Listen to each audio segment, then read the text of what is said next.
तो आज अपन कर रहे हैं सीए इंटर एफएम May 24 का सॉल्यूशन। ठीक है, एग्ज़ाम में जो एफएम का पेपर आया था May 24 का, अपन उसका सॉल्यूशन देख रहे हैं। ठीक है, पहला क्वेश्चन आया था रेशियो वाले चैप्टर से। देख लेते हैं आपको क्या रिक्वायरमेंट थी क्वेश्चन की। You are required to calculate interest coverage ratio, GP ratio और करंट एसेट्स। आपको तीन चीज़ें निकालनी थी पहले क्वेश्चन के अंदर, और ये आया था 5 मार्क्स के अंदर। ठीक है, पहला है interest coverage ratio. Interest coverage ratio का अपन फॉर्मूला जानते हैं, वो होता है EBIT डिवाइडेड बाय इंटरेस्ट। अपन को ये दो चीज़ें चाहिए। ठीक है, अब EBIT कितना है और इंटरेस्ट, ये दो चीज़ें अपन ने निकाल ली तो ये हो जाएगा सॉल्व। भैया अपन को इंटरेस्ट तो अपन निकाल सकते हैं भैया, 45 लाख का 12.5% हो जाएगा। तो यहाँ से अपने पास इंटरेस्ट आ जाएगा। ठीक है, इंटरेस्ट आ रहा है अपने पास 5,62,500। ठीक है, अब बस अपन को EBIT और चाहिए ताकि ये अपना सॉल्व हो जाए। ठीक है, अब EBIT के लिए अपन को एक चीज़ दे रखी है, डेब्ट इक्विटी रेशियो। ठीक है, डायरेक्टली तो अपने पास EBIT क्वेश्चन में गिवन है नहीं, तो अपन को देखना पड़ेगा। ठीक है, इसके लिए डेब्ट इक्विटी रेशियो दे रखा है 1.5:1। इसका मतलब है भैया डेब्ट इक्वल है 1.5 टाइम्स ऑफ इक्विटी। ठीक है, नेक्स्ट लाइन में अपन को दे रखा है return on share holders fund है 54%, यानी कि रिटर्न भी अपन को दे रखा है ऑन शेयर होल्डर्स फंड 54%। ठीक है, अब इतनी सारी कैलकुलेशन अपन किसके लिए करेंगे, सिर्फ अपन को चाहिए EBIT, उसके लिए अपन कर रहे हैं इतनी सारी कैलकुलेशन। ठीक है, तो यहाँ से अपने पास आ जाएगा भैया डेब्ट अपन को क्वेश्चन में गिवन है 45 लाख। ठीक है,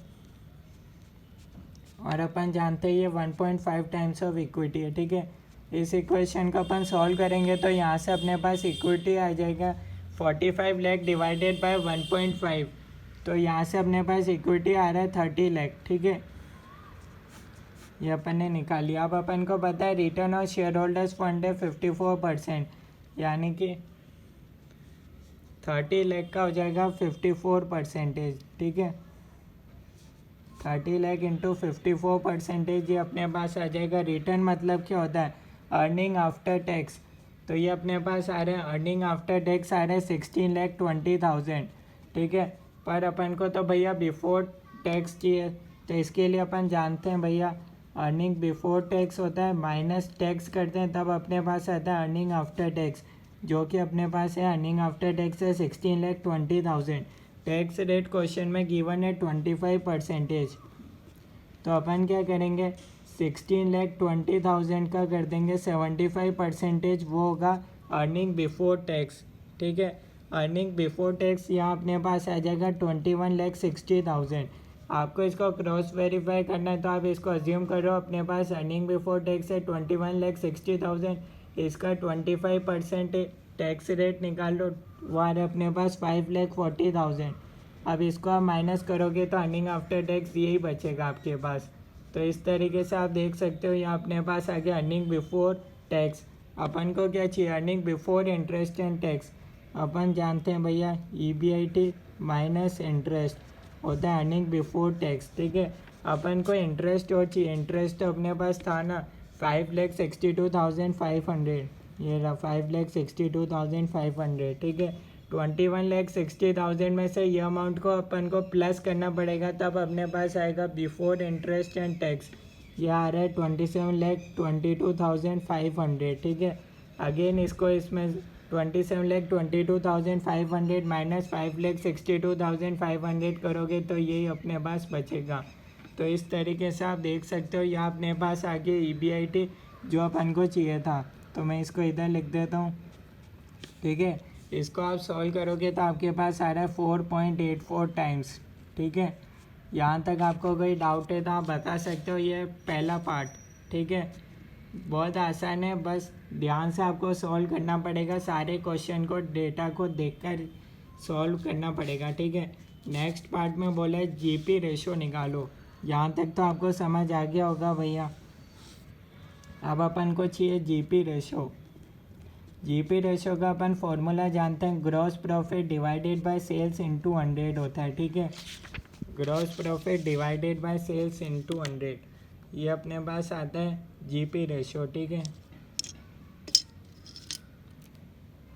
तब अपन को चाहिए ग्रॉस प्रॉफिट और सेल्स। पर क्वेश्चन में देखो तो भैया दोनों चीज़ें दे रखी है, ठीक है। ना ग्रॉस प्रॉफिट के बारे में कोई बात दे रखी है, ना सेल्स के बारे में दे रखा है। यहाँ आपको दे रखा है ऑपरेटिंग रेशो। ऑपरेटिंग रेशो आपको बोल रखा है भैया 85% है। क्वेश्चन ने ये बात बोल रखी है। और एक चीज़ बता रखी है, ऑपरेटिंग एक्सपेंसेस टू COGS का रेशियो दे रखा है 2/6। बाकी तो tax rate of fixed assets बता रखा है, करंट रेशियो है, ठीक है। करंट रेशियो का तो कोई मतलब नहीं, जीपी रेशियो निकल नहीं पाएगा उससे, क्योंकि ग्रॉस प्रॉफिट और सेल्स चाहिए, ठीक है। तो अब अपन को ये दो चीज़ें इसके लिए यूज़ करनी पड़ेगी। तो अगर अपन करें तो देखेंगे भैया ऑपरेटिंग रेशियो अपने पास इधर 85% का। और एक बात अपन जानते हैं भैया, अपन निकाल चुके हैं अर्निंग आफ्टर टैक्स, ठीक है। अर्निंग आफ्टर टैक्स अपने पास है भैया, तब अपन यूज़ करेंगे इसके लिए भैया, क्योंकि अपने पास ऑपरेटिंग रेशियो है तो इससे अपन ऑपरेटिंग प्रॉफिट रेशियो निकाल सकते हैं। अपन जानते हैं 1 minus operating ratio equals to operating profit ratio, वो होता है 15%, ठीक है। 100 माइनस 85 करोगे तो 15 आ जाएगा, ठीक है। ये फॉर्मूला होता है 1 माइनस ऑपरेटिंग रेशियो करोगे तो ऑपरेटिंग प्रॉफिट रेशियो आ जाएगा, यानी कि 100 माइनस 85 करोगे तो आपके पास आ रहा है 15%। ये आपके पास ऑपरेटिंग प्रॉफिट रेशियो, ये 15% ऑफ सेल्स होगा, ठीक है। तो अब अपन को इसको सॉल्व करना पड़ेगा, क्योंकि अपने पास भैया EBIT निकाल चुके हैं, ठीक है। ऑपरेटिंग प्रॉफिट यानी कि EBIT equals to 15% of sales, ठीक है। EBIT अपने पास है 27,22,500 divided by 15% equals to sales हो जाएगा। यहाँ से आपके पास आ जाएगा सेल्स का फिगर, ठीक है। ये आप कर रहे हो तो आपके पास आ रहा है सेल्स का फिगर 1,81,50,000, ठीक है। यहाँ आपके पास आ गई सेल्स, ठीक है। यानी कि एक चीज़ तो अपन ने निकाल ही ली, सेल्स 1,81,50,000, ठीक है। अब चाहिए अपने पास ग्रॉस प्रॉफिट। और एक चीज़ अपन जानते हैं कि भैया ऑपरेटिंग कॉस्ट का मतलब होता है ऑपरेटिंग एक्सपेंसेस प्लस COGS, ठीक है। ऑपरेटिंग कॉस्ट तब निकलती है, दोनों को ऐड कर दो तो आता है ऑपरेटिंग कॉस्ट। तो यहाँ से अपने पास आ जाएगा ऑपरेटिंग कॉस्ट कैसे आएगा, जितनी सेल्स है 1,81,50,000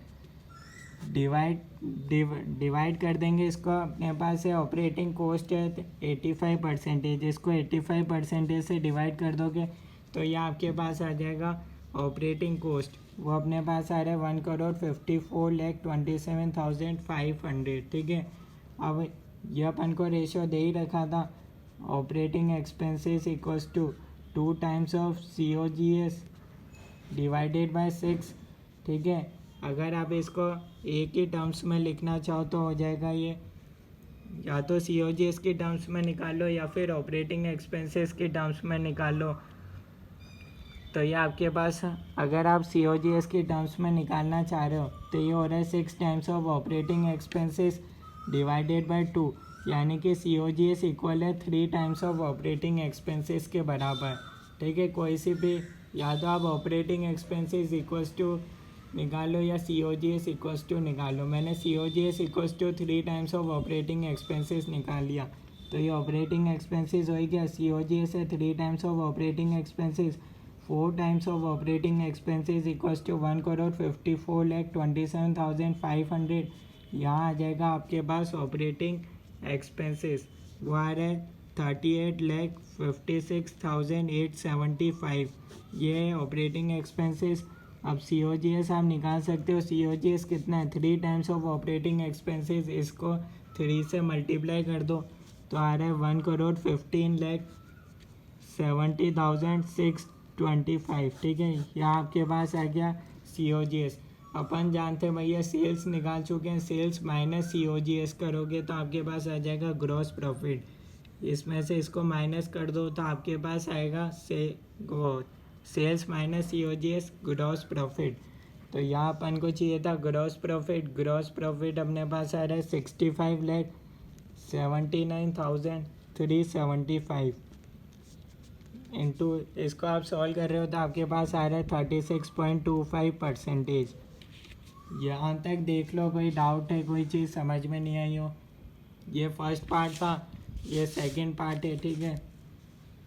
नेक्स्ट थर्ड पार्ट में आपसे पूछा है भैया करंट एसेट्स निकालना है, करंट एसेट्स निकालना है और ये क्वेश्चन हो जाएगा सॉल्व, ठीक है। तो करंट एसेट्स अपन निकालना शुरू करते हैं। अपन को निकालना है करंट एसेट्स। अब इस क्वेश्चन में अगेन कोई चीज़ ऐसी नहीं दे रखी जिससे अपन डायरेक्टली, अच्छा करंट रेशियो दे रखा है, ठीक है। करंट रेशियो अपन जानते हैं भैया, current assets divided by current liabilities होता है। 1.8:1 दे रखा है। करंट एसेट्स हो जाएगा 1.8 टाइम्स ऑफ करंट लायबिलिटीज़। ना करंट एसेट्स के बारे में कोई चीज़ दे रखी है, ना करंट लायबिलिटीज़ के बारे में डायरेक्टली कोई चीज़ दे रखी है, ठीक है।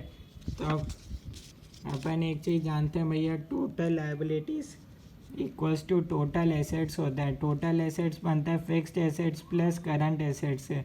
फिक्स्ड एसेट्स क्वेश्चन में 39 लाख दे रखा है। करंट एसेट्स अपन ने निकाला 1.8 टाइम्स ऑफ करंट लायबिलिटीज से, ठीक है। टोटल लायबिलिटीज़ में एक तो अपने पास आता है करंट लायबिलिटीज़, करंट लायबिलिटीज़ लिख लेते हैं, ठीक है। यहाँ भी फाइंड आउट नहीं है, ठीक है। और एक अपने पास आता है डेप्ट। डेप्ट अपने पास 45 लाख का।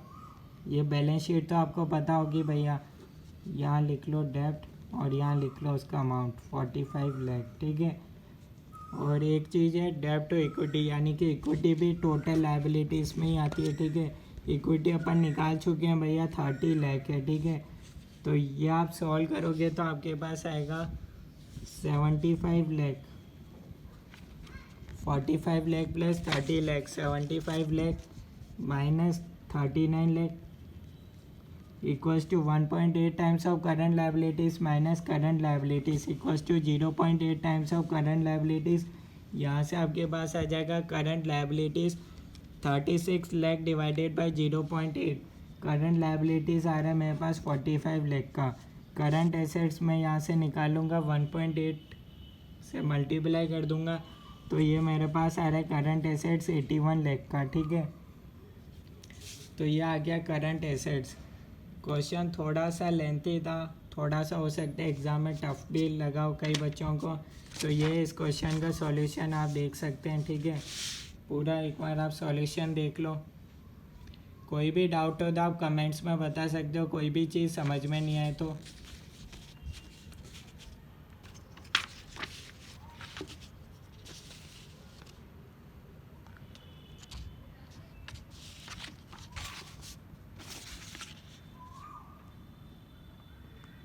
ये करंट एसेट्स, ये GP रेशो, ये इंटरेस्ट कवरेज रेशो, ओके।